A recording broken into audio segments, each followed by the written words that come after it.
ಅಂಗದ್ ತುಂಬಾನೇ ಚಿಂತೆಯಲ್ಲಿದ್ದ. ಅವರು ತಮ್ಮ ಮಗಳನ್ನ ಮೂಲೆ ಮೂಲೆಯಲ್ಲಿ ಹುಡುಕಿದ್ರು ಅವ್ರ ಮಗಳು ಸಿಗಲಿಲ್ಲ. ಆದ್ರೆ ಅವ್ರ ತಂದೆ ಅವಳನ್ನ ಹುಡುಕ್ತಾನೆ ಇದ್ರು. ಆದ್ರೆ ಇಲ್ಲಿ ಸೃಷ್ಟಿ ತನ್ನ ಮನೆಗೆ ಹೋಗ್ತಾ ಇದ್ಲು. ಅವಳು ಆ ತಲೆ ಬುರುಡೆನ ಕಾಡಲ್ಲಿ ಬಿಸಾಕ್ತಾಳೆ ಮತ್ತೆ ಅಲ್ಲಿಂದ ಮನೆಗೆ ಹೋಗ್ತಾಳೆ. ಮಗಳೇ ಸೃಷ್ಟಿ, ನೀನ್ ಎಲ್ಲಿ ಹೋಗಿದ್ದೆ? ನಿನ್ನ ಅಪ್ಪನ್ಗೆ ಎಷ್ಟೊಂದು ಟೆನ್ಷನ್ ಆಗಿತ್ತು ಅಂತ ಗೊತ್ತಾ? ಅವ್ರು ನಿನ್ನನ್ನ ಹುಡ್ಕಕ್ ಹೋಗಿದ್ದಾರೆ, ಆದ್ರೆ ಇನ್ನೂ ವಾಪಸ್ ಬಂದಿಲ್ಲ. ಅಮ್ಮಿ ಜಾನ್, ನಾನ್ ನಿಮ್ಗೆ ಹೇಳೇ ಹೋಗಿದ್ದೆ ಅಲ್ವಾ? ಅಬ್ಬು ಸುಮ್ನೆ ಟೆನ್ಷನ್ ಮಾಡ್ಕೊಂಡಿದ್ದಾರೆ. ಅವ್ರ ಮನೆಗೆ ವಾಪಸ್ ಬಂದ್ಮೇಲೆ ನೀವೇ ಹೇಳಿ ನಾನು ಮನೆಗೆ ಬಂದಿದ್ದೀನಿ ಅಂತ. ಅವಳು ತನ್ನ ರೂಮ್ ಒಳಗಡೆ ಹೋಗಿ ಮಲ್ಕೋತಾಳೆ. ಸೃಷ್ಟಿ ಮೇಲೆ ಯಾವುದೇ ಕೆಟ್ಟ ನೆರಳು ಬಿದ್ದಿದೆ ಅನ್ಸುತ್ತೆ. ಅವಳು ಇಷ್ಟೊಂದು ವಿಚಿತ್ರವಾಗಿ ಆಡೋಕೆ ಹೇಗ್ ಸಾಧ್ಯ? ನಮ್ಮನ್ನ ಅಮ್ಮಿ ಜಾನ್ ಅಬ್ಬು ಅಂತ ಹೇಳೋದು, ಚೂಡಿದಾರ್ ಹಾಕೊಳ್ಳೋದು, ಮತ್ತೆ ಅವಳ ಹತ್ರ ಮಾಂಸ ತಿಂದಿರೋ ವಾಸನೆ ಕೂಡ ಬರ್ತಾ ಇತ್ತು.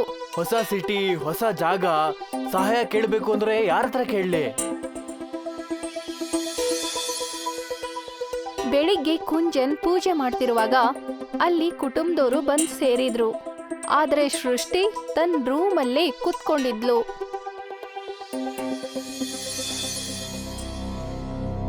ರಾತ್ರಿ ಹಾಲಲ್ಲಿ ಎಲ್ರೂ ಕೂತಿರುವಾಗ ಆಗ ಅವ್ರಿಗೆ ಒಂದ್ ಧ್ವನಿ ಕೇಳಿಸುತ್ತೆ. ಅಯ್ಯೋ ದೇವ್ರೇ, ಹೀಗಾಗೋದಕ್ಕೆ ಹೇಗ್ ಸಾಧ್ಯ? ಯಾರ್ ತಾನೇ ಹೀಗೆಲ್ಲ ಮಾಡ್ತಾರೆ? ಈ ಶಬ್ದ ಅಂತೂ ಮನೆ ಹಿಂದ್ಗಡೆಯಿಂದ ಬರ್ತಾ ಇದೆಯಲ್ಲ. ಆ 3 ಜನ ಮನೆ ಹಿಂದ್ಗಡೆ ಇರೋ ಬಾಲ್ಕನಿನಲ್ಲಿ ಬಂದ್ ನೋಡ್ತಾರೆ. ಅಲ್ಲಿ ವೈಟ್ ಚೂಡಿದಾರ ಹಾಕೊಂಡಿರೋ ಹೆಂಗಸ ಜೊತೆ ಮೌಲ್ವಿ ಸಾಬನ್ನ ನೋಡ್ತಾರೆ. ನಾನು ಕೇವಲ ಇವತ್ತು ಮಾತ್ರ ಅವನ ಪ್ರಪಂಚಕ್ಕೆ ವಾಪಸ್ ಕಳಿಸ್ಬೋದಾಗಿತ್ತು. ಮತ್ತೆ ನೀನ್ ಹೇಳ್ತಾ ಇದ್ಯಾ ಅವನ್ನ ಯಾರ್ ಸ್ವತಂತ್ರಗೊಳಿಸಿದ್ರು ಗೊತ್ತೇ ಇಲ್ಲ ಅಂತ? ನನ್ ಮೊನ್ನೆ ಇಲ್ಲಿಗೆ ಬಂದಿದ್ದೆ, ಆಗ ಅದು ಒಳಗಡೆನೆ ಇತ್ತು. ಒಂದ್ ವೇಳೆ ನಿನಗೆ ಗೊತ್ತಿಲ್ಲ ಅಂದ್ರೆ ಹೇಳಲೇಬೇಕು ಯಾರು ಇಲ್ಲಿಗೆ ಬಂದಿರ್ಬೋದು ಅಂತ. ಇದನ್ನ ಕೇಳಿಸ್ಕೊಂಡು ಮೋಹಿತ್ನ್ಗೆ ತುಂಬಾನೇ ಭಯ ಆಯ್ತು. ಮೋಹಿತ್, ನಿನ್ಗೇನಾಯ್ತು? ನೀನ್ಯಾಕೆ ಇಷ್ಟೊಂದು ಹೆದರ್ಕೊಂಡಿದೀಯಾ? ಮಮ್ಮಿ, ನಾನು ಮತ್ತೆ ಸೃಷ್ಟಿ ಅಕ್ಕ ಈ ಮನೆ ಒಳಗಡೆ ಹೋಗಿದ್ವಿ. ಮತ್ತೆ ನಮ್ಮಿಬ್ರಿಗೂ ಅಲ್ಲಿ ಭಯಾನಕವಾದ ಅನುಭವ ಆಗೋಯ್ತು. ತುಂಬಾ ಹೆದರ್ಕೊಂಡ್ವಿ. ಆಗ ಮೋಹಿತ್ ನಡೆದಿರೋ ಘಟನೆನ ಅಂಗದ್ ಮತ್ತೆ ಕುಂಜನ್ಗೆ ಹೇಳ್ತಾನೆ. ನಡಿ ಗುಂಜನ್, ನಾವೀಗ್ಲೇ ಹೋಗಿ ಅವ್ರ ಹತ್ರ ಮಾತಾಡ್ಲೇಬೇಕು. ಅವರಲ್ಲಿಂದ ಹೋಗ್ಬಿಟ್ರೆ ನಮ್ ಸೃಷ್ಟಿಕತೆ ಏನಾಗುತ್ತೋ ಗೊತ್ತಿಲ್ಲ. ಅಂಗದ್ ಹೇಳಿರೋದನ್ನ ಕೇಳಿ ಆ 3 ಜನ ಸೇರ್ಕೊಂಡು ಆ ಅರಮನೆ ಹತ್ರ ಹೋಗ್ತಾರೆ. ಆ ಮೌಲಿ ಸಾಬ್ ಮತ್ತೆ ಆ ಹೆಂಗ್ಸು ಅಲ್ಲೇ ನಿಂತ್ಕೊಂಡಿದ್ರು. ನೀವುಗಳು ಯಾರು? ನೀವಿಬ್ರು ಯಾರನ್ನ ಹುಡುಕ್ತಾ ಇದೀರೋ? ಅವಳು ನಮ್ಮ ಮಗಳು ಸೃಷ್ಟಿ ಅಂತ. ಅಲ್ಲಿ ಎದುರುಗಡೆ ಕಾಣಿಸ್ತಿದ್ಯಲ್ಲ ಮನೆ, ಅದು ನಮ್ದೇ. ಮತ್ತೆ ನಮ್ಮ ಮಗಳು ಸೃಷ್ಟಿ ಆ ಕೋಣೆ ಒಳಗಡೆ ಹೋಗಿದ್ಲು, ಆ ಜಿನ್ ಇದ್ದಂತ ಕೋಣೆ ಒಳಗಡೆ. ಅದು ನಿಮ್ಮ ಮಗಳ? ಇದಂತೂ ತುಂಬಾ ದುರಂತ ಆಗೋಯ್ತು. ನೀವು ಪ್ಲೀಸ್ ನಮ್ಮನ್ನ ಹೆದರ್ಸ್ಬೇಡಿ. ದಯವಿಟ್ಟು ಹೇಳಿ ಇಲ್ಲಿ ಏನಾಗ್ತಾ ಇದೆ ಅಂತ. ನನ್ನ ಹೆಸರು ಶಬಾನ ಅಂತ. ನಾನಿವಾಗ ನಿಮ್ಗೆ ಹೇಳ್ತಿರೋದು ಅದು ನಡೆದು 1 ವರ್ಷ ಆಗಿದೆ. ನಾನಿಲ್ಲಿ ನನ್ನ ಫ್ಯಾಮಿಲಿ ಜೊತೆ ಇರ್ತಾ ಇದ್ದೆ. ಮತ್ತೆ ನನ್ನ ಗಂಡ ಶಾಹಿದ್ ಮತ್ತೆ ನನ್ನ ಮಗಳು ಸನಾ ಜೊತೆ. ಸನಾ ನಮಗೆ ಒಬ್ಳೆ ಮಗಳು. ನಾವು ಅವಳನ್ನ ತುಂಬಾನೇ ಪ್ರೀತಿಸ್ತಿದ್ವಿ. ಅವಳು ನೋಡಕ್ಕೆ ಸುಂದರವಾಗಿದ್ಲು ಮತ್ತೆ ಅವಳು ಕೂದಲು ತುಂಬಾನೇ ಉದ್ದವಾಗಿತ್ತು. ಸಂಜೆ ಹೊತ್ತಲ್ಲಿ ಅವಳು ತನ್ನ ಕೂದಲನ್ನ ಬಿಟ್ಕೊಂಡು ಮುಂದೆ ಇರೋ ಗಾರ್ಡನ್ ಅಲ್ಲಿ ಸುತ್ತಾಡಕ್ಕೆ ಹೋಗ್ತಿದ್ಲು. ಸನಾ ಮಗಳೇ, ನನ್ ಬೇಡ ಅಂದ್ರೂ ಆ ಪಾರ್ಕ್ ಅಲ್ಲಿ ಹೋಗ್ತಾ ಇದೀಯಾ? ಅದು ಕೂಡ ಇಷ್ಟೊಂದು ಕೂದಲು ಇಟ್ಕೊಂಡು? ನಿನ್ನಂತ ಸುಂದರವಾದ ಹುಡುಗಿಯರು ಸಂಜೆ ಹೊತ್ತು ಹೊರಗಡೆ ಸುತ್ತಾಡಕ್ಕೆ ಅಂತ ಹೋದ್ರೆ ಅವ್ರ ಮೇಲೆ ಇಫ್ರಿತ್ ಜಿನ್ನ ಕಣ್ ಬೀಳುತ್ತೆ. ಅಮ್ಮಿ ಜಾನ್, ಇಫ್ರಿತ್ ಜಿನ್ ಅಂದ್ರೆ ಯಾರು? ಜಿನ್ ಅಂದ್ರೆ ಬೇರೆ ಬೇರೆ ತರ ಇರ್ತಾರೆ. ಅದ್ರಲ್ಲಿ ಒಬ್ರು ಇಫ್ರಿತ್ ಜಿನ್ ಅಂತ ಇದ್ದಾರೆ. ಅವನ್ಗೆ ಉದ್ದು ಕೂದಲು ಇರೋ ಹುಡುಗಿಯರ ಮೇಲೆ ಕಣ್ ಬೀಳುತ್ತೆ. ಆಗ ಅವನು ಆ ಹುಡುಗಿಯರ ಪ್ರೇಮಿ ಆಗ್ಬಿಡ್ತಾನೆ. ಆಗ ಅವರನ್ನ ಯಾವತ್ತೂ ಒಬ್ಳೆ ಆಗಿರಕ್ ಬಿಡಲ್ಲ. ಅಮ್ಮಿ ಜಾನ್, ನಾನು ಈಗಲೇ ಹೋಗಿ ಬರ್ತೀನಿ, ಅದು ಹುಷಾರಾಗಿ. ನನಗೇನೂ ಆಗಲ್ಲ. ಅವಳು ಒಬ್ಳೆ ಸುತ್ತಾಡಕ್ಕಂತ ಹೋದ್ಲು. ಅವಳು 2 ಗಂಟೆಗಳ ನಂತರ ವಾಪಸ್ ಬಂದ್ಲು. ಆದ್ರೆ ಅವಳು ಮೊದ್ಲಿಗಿಂತ ಚೇಂಜ್ ಆಗಿದ್ಲು. ಅವಳು ಒಬ್ಳೆ 5 ಜನ ತಿನ್ನೋ ಊಟನ ತಿಂತಿದ್ಲು. ಯಾರ ಜೊತೆ ಕೂಡ ಅಷ್ಟೊಂದು ಮಾತಾಡ್ತಾ ಇರ್ಲಿಲ್ಲ. ರೂಮ್ ಒಳಗಡೆ ಒಬ್ಳೆ ಇರ್ತಿದ್ಲು ಯಾವಾಗ್ಲೂ. ಮತ್ ತನ್ನಿಂತಾನೆ ಒಬ್ಳೆ ಮಾತಾಡ್ಕೋತಾ ಇದ್ಲು. ಒಂದಿನ ನಾನು ಈ ಮೌಲಿ ಸಾಬನ್ನ ಬರಕ್ ಹೇಳ್ದೆ. ಆಗ ಇವರು ಸನಾನ ದೇಹದಿಂದ ಇಫ್ರಿತ್ ಜಿನ್ ಅನ್ನ ಹೊಡೆದೋಡಿಸಿದ್ರು. ಆಗ ನಾವ್ ಈ ಮನೆನ ಬಿಟ್ಬಿಟ್ವಿ. ಮತ್ತೆ ಮಾಲ್ವಿ ಸಾಬ್ ಅವರು ಅದನ್ನ ಒಂದ್ರಲ್ಲಿ ಹಾಕಿ ಲಾಕ್ ಮಾಡಿದ್ರು. ಲಾಕ್ ಮಾಡಿದ್ರಾ? ಆದ್ರೆ ಯಾಕೆ? ಅವನೊಬ್ಬ ಶಕ್ತಿಶಾಲಿ ವ್ಯಕ್ತಿಯಾಗಿದ್ದ. 1 ವರ್ಷದವರೆಗೂ ಅವನ ಶವಪೆಟ್ಟಿಗೆಯಲ್ಲಿ ಬಂದಿ ಮಾಡ್ಬೇಕಾಗಿತ್ತು. ಮತ್ತೆ ಪ್ರತಿ ಹುಣ್ಣಿಮೆ ರಾತ್ರಿಯಲ್ಲಿ ಅವನ್ಗೊಂದು ಕುರಿ ಬಲಿ ಕೂಡ ಕೊಡ್ಬೇಕಾಗಿತ್ತು. ಷರತ್ತು ಕೇವಲ ಏನು ಅಂದ್ರೆ ಹುಣ್ಣಿಮೆ ರಾತ್ರಿಯನ್ನ ಬಿಟ್ಟು ಈ ಮನೆ ಒಳಗಡೆ ಯಾರು ಬರಬಾರ್ದು ಅಂತ. ಇಲ್ಲ ಅಂದ್ರೆ ಅವನು ಶವಪೆಟ್ಟಿಗೆಯಿಂದ ಸ್ವತಂತ್ರನಾಗ್ತಾನೆ. ನಿಮ್ಮ ಮಗಳು ಇಲ್ಲಿ ಬಂದಿದ್ಲು, ಅದರಿಂದ ನಮ್ಗೆ ಸರಿಯಾಗಿ ಗೊತ್ತಾಗುತ್ತೆ ಅವಳ ಮೇಲೆ ಅವನಿಗೀಗ ಪ್ರೀತಿ ಆಗಿದೆ ಅಂತ. ಅಲ್ಲ, ಅವನೀಗ ಜಿನ್ನನ್ ಮೇಲೆ ಈಗಲೂ ಕೂಡ ಯಾಕೊಬ್ಬ ಹುಡುಗಿ ಒಳಗಡೆ ಸೇರ್ಕೊಂಡು ತೊಂದರೆ ಕೊಡ್ತಾ ಇದ್ದಾನೆ? ಅವನ್ ತನ್ನ ನಿಜ ರೂಪ ಯಾರಿಗೂ ಗೊತ್ತಾಗ್ಬಾರ್ದು ಅಂತ ಹಾಗೆ ಮಾಡ್ತಾ ಇದ್ದಾನೆ. ಮತ್ತ ಅವನ್ ಏನ್ ಅನ್ಕೊಂಡಿದ್ದಾನೆ ಅಂದ್ರೆ ಸೃಷ್ಟಿಗೆ ಯಾವುದು ಹತ್ತಿರವಾಗಿದೆಯೋ ಅವ್ರಿಗೆಲ್ಲ ಯಾರಿಗೂ ಗೊತ್ತಾಗ್ಬಾರ್ದು ಆ ಸೃಷ್ಟಿ ಮೇಲೆ ಇವನ ದೃಷ್ಟಿ ಇದೆ ಅಂತ. ಬಾಬಾ, ನೀವೇ ಹೇಳಿ, ನಮ್ ಸೃಷ್ಟಿನ ಈ ಸಮಸ್ಯೆಯಿಂದ ಹೇಗ್ ಹೊರಗ್ ತರೋದು? ಇಲ್ಲಿ ಸೃಷ್ಟಿ ತನ್ನ ರೂಮಲ್ಲಿ ಒಬ್ಳೆ ಕೂತ್ಕೊಂಡಿರ್ತಾಳೆ. ಆಗ ಕಿಟಕಿಲಿ ಯಾರೋ ಬಂದಿರೋ ತರ ಹಾಗನ್ಸುತ್ತೆ.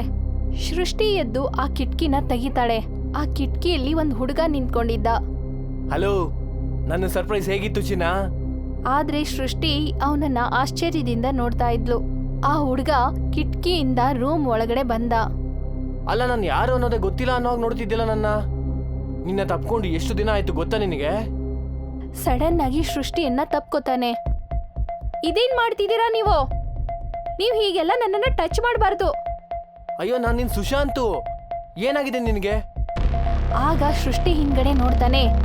ಅದೇ ಇಫ್ರಿತ್ ಜಿನ್ನನ್ನ ನೋಡ್ತಾನೆ. ಅದು ತನ್ನ ಭಯಾನಕವಾದ ಕಣ್ಗಳಿಂದ ಸುಶಾಂತನ್ನೇ ನೋಡ್ತಾ ಇತ್ತು. ಅಚಾನಕ್ ಆಗಿ ಇಫ್ರಿತ್ ಜಿನ್ ಸೃಷ್ಟಿ ದೇಹ ಒಳಗಡೆ ಹೋಗ್ಬಿಡ್ತಾನೆ. ಆಗ ಸುಶಾಂತನ್ನ ತಪ್ಕೊಳ್ಳುತ್ತೆ. ಸುಶಾಂತ್ ತಪ್ಕೊಂಡ ತಕ್ಷಣ ಯಾರೋ ಅವನ ಕತ್ತನ್ನ ಹಿಸಕ್ದಂಗಾಗುತ್ತೆ. ಆಗ ಅವನ ಕಿರುಚಾಟ ಮನೆ ಹೊರಗೂ ಕೂಡ ಕೇಳಿ ಬರುತ್ತೆ. ಅಯ್ಯೋ, ಇದ್ಯಾರು ಕಿರ್ಚಿದ್ದು? ಬೇಗ ಬನ್ನಿ. ಆಗ ಅವ್ರೆಲ್ರೂ ಮನೆ ಒಳಗಡೆ ಬಂದು ನೋಡ್ತಾರೆ. ಅಲ್ಲಿ ನಡೆದಿರೋ ದೃಶ್ಯನ ನೋಡಿ ಎಲ್ರಿಗೂ ತುಂಬಾನೇ ಭಯ ಆಗುತ್ತೆ. ಆಶ್ಚರ್ಯದಿಂದ ಅದನ್ನೇ ನೋಡ್ತಾ ಇರ್ತಾರೆ. ಸುಶಾಂತನ ದೇಹ ತುಂಬಾ ವಿಕೃತವಾಗಿ ನೆಲದ ಮೇಲೆ ಬಿದ್ದಿರುತ್ತೆ. ಮತ್ತೆ ಇಲ್ಲಿ ಸೃಷ್ಟಿ ಆರಾಮಾಗಿ ಬೆಡ್ ಮೇಲೆ ಕುತ್ಕೊಂಡು ಅದನ್ನ ನೋಡಿ ನಗ್ತಾ ಇರ್ತಾಳೆ.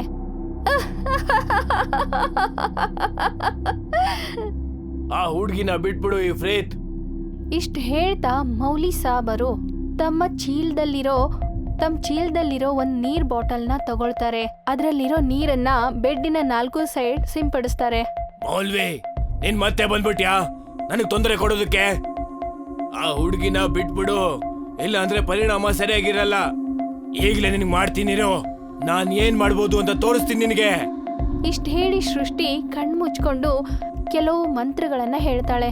ಅವಳು ಆಗ ಆ ಬೆಡ್ಡಿಂದ ಗಾಳಿಯಲ್ಲಿ ತೇಲಾಡ್ತಾ ಆ ಕಿಟಕಿಯಿಂದ ಹೊರಗಡೆ ಹೋಗ್ತಾಳೆ.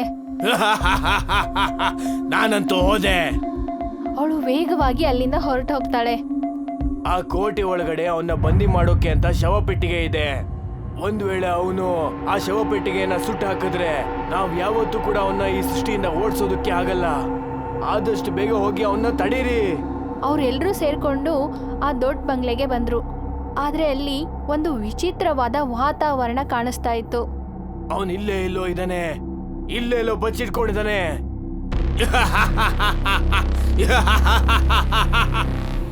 ಎಲ್ರೂ ಸೇರಿ ಒಮ್ಮೆ ಮೇಲ್ ನೋಡಿದ್ರು. ಆಗ ಮೇಲ್ಚಾವಣಿಯಲ್ಲಿ ಸೃಷ್ಟಿ ಹಲ್ಲಿ ತರ ಗೋಡೆಗೆ ಅಂಟ್ಕೊಂಡಿದ್ಲು. ನಾನು ಇಲ್ಲಿದ್ದೀನಿ ಮುಟ್ಟಾಳ್ರೆ. ಇಷ್ಟ ಹೇಳ್ತಾ ಅದು ಮೌಲ್ವಿ ಸಾಬ್ ಮೇಲೆ ಬೀಳುತ್ತೆ. ಮೌಲ್ವಿ ಅವರು ತಮ್ಮ ಹತ್ರ ಇರೋ ನೀರಿನ ಬಾಟಲ್ನ ತಗೊಂಡು ಎಲ್ಲ ನೀರನ್ನ ಅದ್ರ ಮೇಲೆ ಸಿಂಪಡಿಸ್ತಾರೆ. ಆಗ ಅದು ಕಿರಿಸ್ತಾ ಶವದ ಪೆಟ್ಟಿಗೆ ಇರೋ ರೂಮ್ ಒಳಗಡೆ ಓಡ್ ಹೋಗುತ್ತೆ.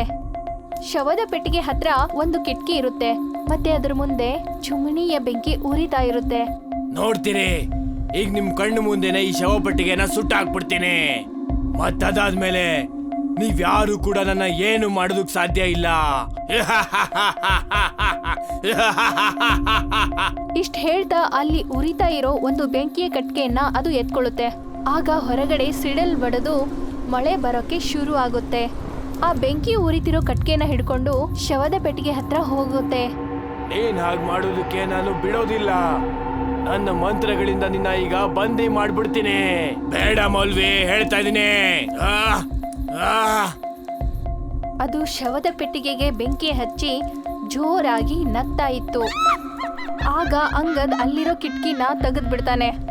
ಆ ಕಿಟಕಿಯಿಂದ ಜೋರಾಗಿ ಗಾಳಿ ಮತ್ತೆ ಮಳೆ ಒಳಗಡೆ ಬರಕ್ಕೆ ಶುರು ಆಗುತ್ತೆ.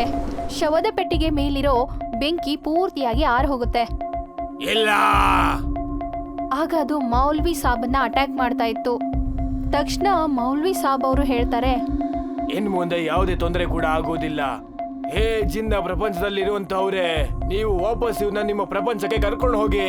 ಇವನ ಉದ್ದೇಶ ತುಂಬಾ ಕೆಟ್ಟದ್ದು, ತುಂಬಾ ಕೆಟ್ಟದ್ದು. ಇವನ್ನ ನಿಮ್ಮ ಪ್ರಪಂಚಕ್ಕೆ ವಾಪಸ್ ಕರ್ಕೊಂಡು ಹೋಗಿ. ಶವದ ಪೆಟ್ಟಿಗೆಯಿಂದ ಒಂದು ಬೆಳಕಿನ ಕಿರಣ ಹೊರ ಬರ್ತಾ ಇತ್ತು. ಇದನ್ನ ನೋಡಿ ಸೃಷ್ಟಿ ದೇಹದಲ್ಲಿರೋ ಇಫ್ರಿತ್ ಜಿನ್ ಅವನ್ಗೆ ಕೋಪ ಬಂತು. ಇಲ್ಲ, ನಾನೆಲ್ಲೂ ಕೂಡ ಹೋಗೋದಿಲ್ಲ. 2 ಬೆಳ್ಳಿಗೆ ಉದ್ದವಾದ ಕೈಗಳು ಶವದ ಪೆಟ್ಟಿಗೆಯಿಂದ ಆಚೆ ಬಂದ್ವು. ಆಗ ಅದು ಸೃಷ್ಟಿಯ ದೇಹವನ್ನು ಗಟ್ಟಿಯಾಗಿ ಹಿಡ್ಕೊಳ್ಳುತ್ತೆ. ಆಗ ಸೃಷ್ಟಿಯ ದೇಹದಿಂದ ಇಫ್ರಿತ್ ಜಿನ್ ಆಚೆ ಬರ್ತಾನೆ. ಆ ಭಯಾನಕ ರೂಪವನ್ನ ಕಂಡು ಎಲ್ರಿಗೂ ತುಂಬಾನೇ ಹೆದರಿಕೆ ಆಗುತ್ತೆ. ಸೃಷ್ಟಿ ಕೂಡ ಅದನ್ನ ನೋಡಿ ತುಂಬಾನೇ ಹೆದರ್ಕೋತಾಳೆ. ಹೆದರ್ಕೊಂಡು ಅವ್ರ ತಂದೆ ಹತ್ರ ಬರ್ತಾಳೆ. ಆಗ ಅವ್ರ ತಂದೆ ಅವಳನ್ನ ಸಮಾಧಾನ ಮಾಡ್ತಾರೆ. ಆ ಉದ್ದವಾದ ಕೈಗಳು ಇಫ್ರಿತ್ ಜಿನ್ನನ್ನ ಆ ಶವದ ಪೆಟ್ಟಿಗೆ ಒಳಗಡೆ ಎಳ್ಕೊಳ್ಳುತ್ತೆ. ಆ ಪೆಟ್ಟಿಗೆ ತನ್ನಿಂತಾನೆ ಮುಚ್ಕೊಳ್ಳುತ್ತೆ. ಅಚಾನಕ್ ಆಗಿ ಎಲ್ಲಾ ಕಡೆ ಶಾಂತವಾಗ್ಬಿಡುತ್ತೆ. ಮೌಲಿ ಸಾಹೇಬ್ರೆ, ಅವನೀಗ ಆ ಶವ ಪೆಟ್ಟಿಗೆಯಲ್ಲಿದ್ದಾನ? ನಾನ್ ಮಾಡಿರುವಂತ ವಿಧಾನದಿಂದ ಅದರಿಂದ ಶವ ಪೆಟ್ಟಿಗೆ ಒಳಗಡೆನೆ ಜಿನ್ಗಳ ಪ್ರಪಂಚಕ್ಕೆ ಬಾಗಿಲು ಓಪನ್ ಆಗಿದೆ. ಈಗ ಅವನು ಈ ಶವ ಪೆಟ್ಟಿಗೆಯಿಂದ ತನ್ನ ಪ್ರಪಂಚಕ್ಕೆ ವಾಪಸ್ ಹೋಗಿದ್ದಾನೆ. ಆದ್ರೆ ಕೇವಲ ಇನ್ನು 1 ತಿಂಗಳವರೆಗೂ ಈ ಶವ ಪೆಟ್ಟಿಗೆಯನ್ನ ಯಾರು ತೆಗೆದೇ ಇದ್ರೆ ಸಾಕು, ಇಲ್ಲ ಅಂದ್ರೆ ಅವನು ವಾಪಸ್ ಬಂದ್ಬಿಡ್ತಾನೆ. ಅವ್ರೆಲ್ರೂ ಆ ಬಂಗ್ಲೆಯಿಂದ ಆಚೆ ಬಂದ್ರು. ಮೌಲ್ವಿ ಸಾಬ್ ಮತ್ತೆ ಆ ಬಾಗ್ಲಿಗೆ ರಕ್ಷಾ ಸೂತ್ರದ ದಾರವನ್ನ ಸುತ್ತಿ ಅದಕ್ಕೊಂದು ಕೀಯನ್ನ ಹಾಕ್ತಾರೆ. ಮತ್ತೆ ಮಾರನೇ ದಿನ ಅಂಗದ್ ತಮ್ಮ ಕುಟುಂಬದವರನ್ನ ಕರ್ಕೊಂಡು ಹೊಸ ಮನೆಗೆ ಶಿಫ್ಟ್ ಆಗ್ತಾರೆ. ಸೃಷ್ಟಿ ಇವಾಗ ಸರಿ ಹೋಗಿರ್ತಾಳೆ. ಆದ್ರೆ ಆ ಭಯಂಕರವಾದ ಜಿನ್ನ ಮುಖ ಅವಳು ಯಾವತ್ತೂ ಮರೆಯಲ್ಲ. ಮತ್ತೆ ಆ ಶವದ ಪೆಟ್ಟಿಗೆ ರಾತ್ರಿ ಹೊತ್ತು ಜೋರಾಗಿ ಶಬ್ದ ಮಾಡ್ತಿರುತ್ತೆ. ಈ ಶವ ಪೆಟ್ಟಿಗೆಯನ್ನ ಯಾರು ತೆಗಿತಾರೋ ನಾನು ಅವ್ರಿಗೆ ತುಂಬಾ ಒಳ್ಳೇದ್ ಮಾಡ್ತೀನಿ, ತುಂಬಾ ಒಳ್ಳೇದ್ ಮಾಡ್ತೀನಿ.